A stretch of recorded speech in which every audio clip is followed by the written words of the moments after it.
कि इतने दूरंदेशी मारा जाते, शायद कोई और होता तो हम कहाँ किस देश के नागरिक होते, तो उनकी दूरंदेशी की वजह से आज हम हिंदुस्तान का पार्ट एंड पार्सल है। तो इसलिए एक बहुत बड़ी डिमांड थी।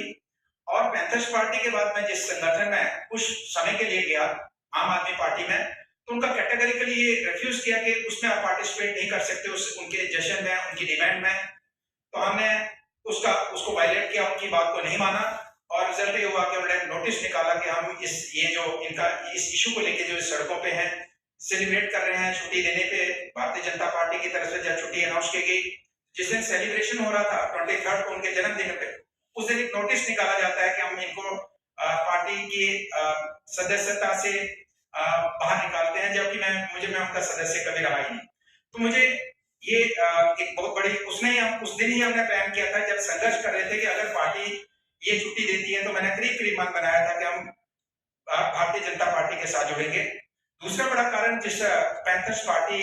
में जिसका मैं मेंबर रहा, अध्यक्ष रहा,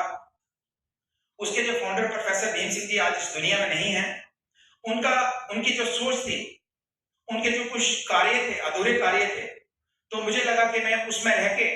उनको कंप्लीट नहीं कर सकता, जिसमें उनका एक मुख्य जो उनका एक, जिसके ऊपर वो बड़ा काम कर रहे थे, जिसमें पीओके के साथ आपने देखा होगा कि दिल्ली के अंदर, जम्मू कश्मीर के अंदर प्रोफेसर भीम सिंह जी ने हार्ट टू हार्ट टॉक करवाई, जिसमें हिंदुस्तान की तरफ से बड़े हमारे जो राजनीतिज्ञ थे, जो अच्छे लोग, जो अच्छी सोच रखने वाले, जो जाने मानी हस्तियां पीओके की तरफ से, उनको यहाँ पे बुलाया। शायद आप में से कुछ लोग आए होंगे, उस टाइम अशोका होटल में हुआ था। तो उनका ये मिशन था कि हम अपने हमारा जम्मू कश्मीर, जैसे अखंड भारत की बात करते हैं, तो इसी तरीके से जम्मू कश्मीर जो हमारा पाकिस्तान ने कब्जा करके रखा है या बाकी चाइना के पास है, उसको हम किस तरीके से वापस एक अखंड जम्मू कश्मीर बनाए। तो मैंने महसूस किया कि उसको मैं पैंथर्स पार्टी में रह के उनके उस मिशन को आगे नहीं ले जा सकता, इसलिए भारतीय जनता पार्टी ही एक